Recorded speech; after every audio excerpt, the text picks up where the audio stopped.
37.9 million low-income Americans are included. The shocking numbers right here in the video. Let's get into it and discuss what's going on. All right, now in this video, I want to share with you some details directly related to the low-income and fixed-income beneficiaries, as well as what is really going on right now and how Congress has their work cut out for them for this group of people. Let's get into it as we are talking about a huge group of our population, over 11%. So let's get into it and talk about all the details. However, really fast before we do, thank you so much for joining me. If you're new here or if you haven't done so yet, please make sure to subscribe by hitting the button right down below the video, as it's totally free to do so. And because I am your one and only daily advocate, I'm here for you right by your side each and every day, watching all this new information hitting the wire, doing the necessary research, and breaking it all down into these short videos so you can stay updated with what's actually going on right now as things are changing rapidly. It's a very busy, confusing, and uncertain time right now. Things are changing rapidly, especially for the low-income and fixed-income beneficiaries.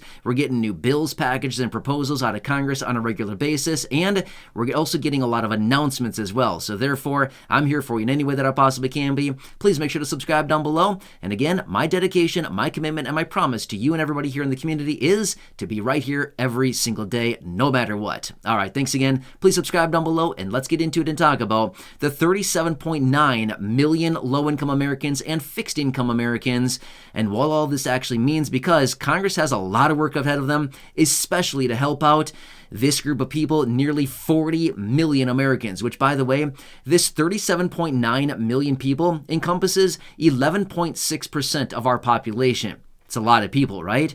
Now, let me throw this out there as well. How many people are not even counted for in this statistic right here? Well, according to the reports, a lot of people are not even accounted for within this 37.9 million. What does this number actually mean? Good question.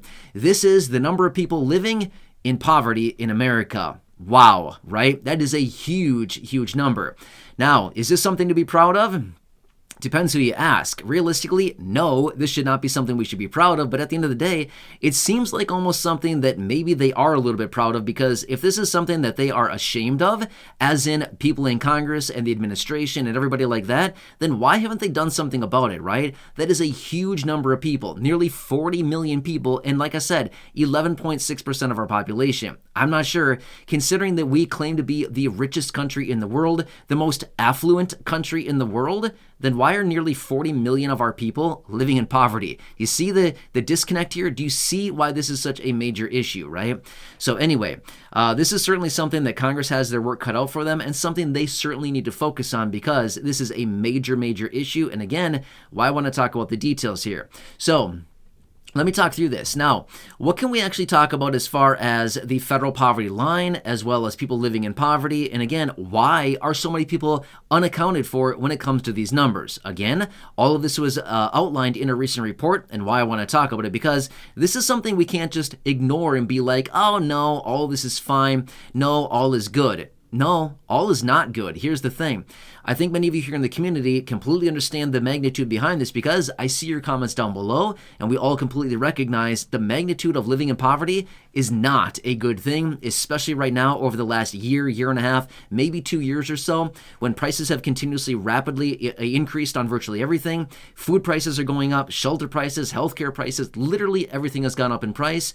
And has the real cost of living, has income kept up with the real cost of living? No, not even close, right? I think we can all attest to that. We can all agree to that it has not, because we're all living it, right? So let's talk through the details and why so many people are falling through the cracks here, and why this hasn't been addressed here. All right, so here's what's going on. And again, this actually addresses fixed income beneficiaries, low income, all the details. So what does this actually, or what I should say is, how do they determine this, right? Well, basically, let's look at the federal poverty line. As of right now, in 2023, more people have actually fallen into poverty. Why? The federal poverty line has increased. Last year, the federal poverty line was $13,590 for an individual. Now, obviously, the more people that you have in your household, the more that the federal poverty line increases, and it is not just doubling, tripling, or quadrupling. That's not how the federal poverty line works. But essentially, for an individual, last year it was $13,590. This year it is $14,580 a year, or a little over $1,200 a month. Okay, I think a lot of people here in this community, again, I know this because I've seen it down below in the comment section, are well below that as far as incomes. Now again, Let's talk about the details, because this was highlighted in a recent report here, and I want to point this out because this actually makes a very good point. What they're actually talking about is the federal poverty line and incomes are always calculated off of gross income, as in total earnings before any taxes, any deductions, anything like that. What they should be talking about is net income, as in the money you get to take home. Let me ask you, when you look at your pay stub, or let me just ask you this, when you look at the total amount of money that you've been paid prior to any deductions, is that number higher or lower than the money you get to take home? Obviously, we don't need to play a game show here, right? We all know the answer. It is significantly higher. The gross income is significantly higher than the amount you get to take home, right?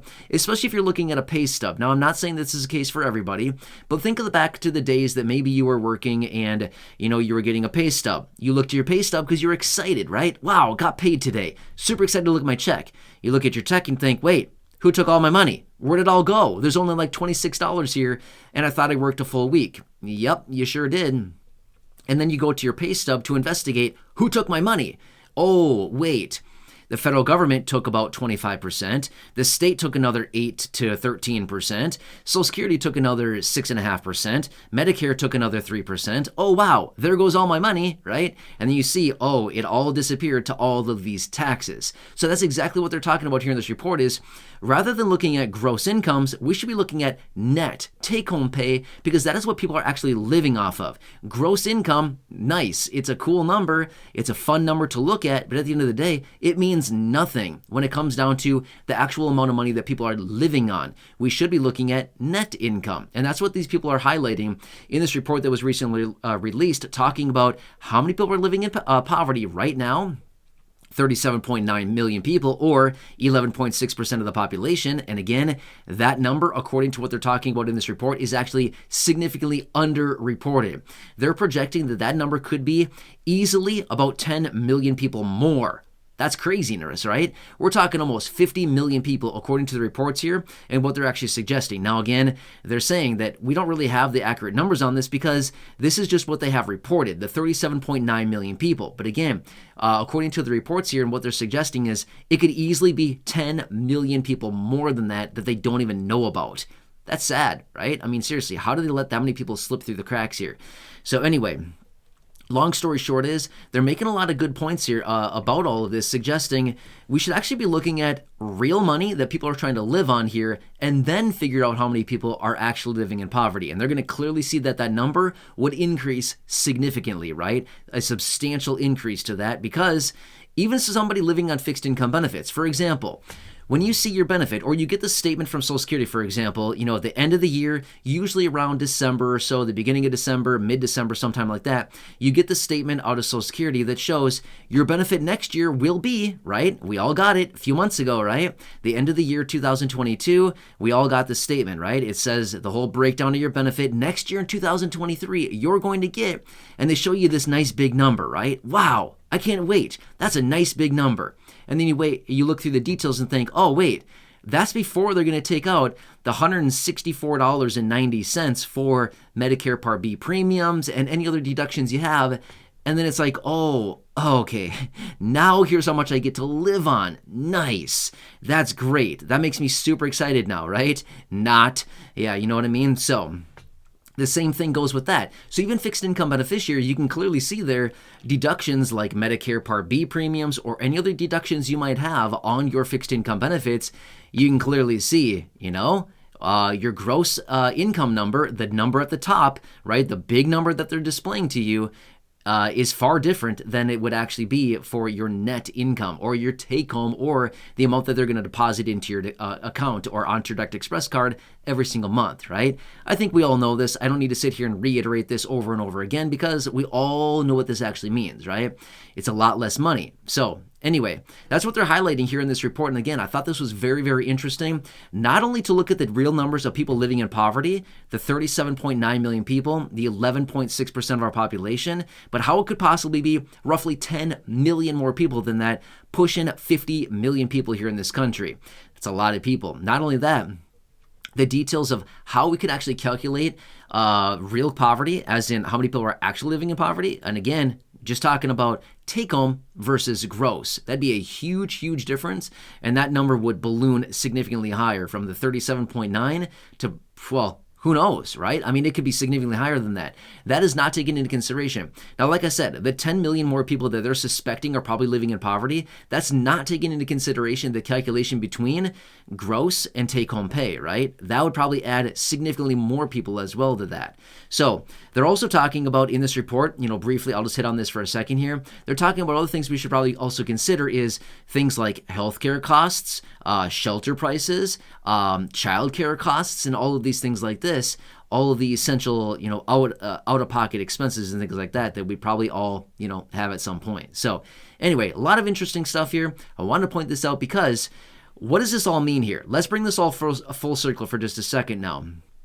Okay, so these are all some fancy numbers, right? Big numbers, big things like this. We all have great initiatives, but what does it really mean? And what does Congress have to do about this? Well, we heard this out of the president a couple of years ago, and I've quoted this many, many times here on the channel because I like to bring this back to remind everybody what the president said and what is not being done about this. The president said a couple of years ago, no older adults or people No older adults or people with disabilities should ever need to live in poverty in America. Nice statement. Sounds like a campaign speech to me, right? Well, it pretty much was. Now, here's the thing.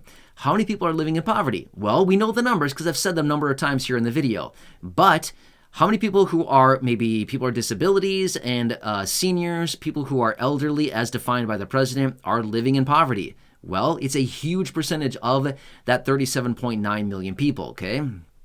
So, with that being said, what we can look at is a few different things like different bills, packages, and proposals that are currently in Congress right now, which would raise fixed income benefits like SSI up to the federal poverty line, or maybe other bills, packages, and proposals in Congress right now like the Social Security Expansion Act, which would also increase benefits by $200 a month or $2,400 a year for fixed income beneficiaries like Social Security. But again, is that going to automatically lift everybody up to the federal poverty line? Not necessarily. It's just a blanket $200 a month going across the board. So that is what that comes down to, okay? Doesn't necessarily mean the federal poverty line, but it means an extra $200. So again, it would still have some people falling short each and every month. So again, I could sit here and go on and on for probably, I don't know, a couple hours and talk to you about all the different bills, packages, and proposals that are currently in Congress and different things that Congress wants to do to change this and to make sure that low-income and fixed-income beneficiaries are essentially above the federal poverty line. But are they doing anything?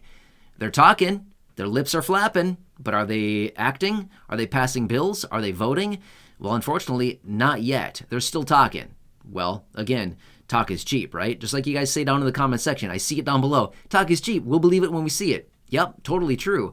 I agree. Anyway, but I thought this was a pretty interesting report. I wanted to bring it to your attention here because at the same time, yes, I could read through these reports and just let them go and say, no, I'm not going to share that. But here's the thing. If I share this information in a video like this, who knows, maybe 10,000, 15, 20, 30, 35, 40, maybe 50,000 people will see this video. Maybe. I don't really know how many people watch this video. But my point is, if I talk about this, here's the thing. It brings some attention to the issue. Should we probably give some attention to this issue? Probably, right? So is it worth my time to make this video so that people can see it so that we can maybe get this issue out into the spotlight so maybe we can get some attention on this and maybe Congress to do something about it? Probably. It's probably worth it, right? So again, like we always say, the squeaky wheel gets the oil. Should we maybe squeak a little bit? Probably, right? So anyway, hope this one helps you. Again, I'm here for you in any way that I possibly can be. Please make sure to subscribe down below if you haven't done so yet. Share the video with your friends, family, social media, and go back and check out any of the other thousands of videos here on the channel. Until next time, enjoy your day. Have a good one. Take care, and I'll catch you again later in the next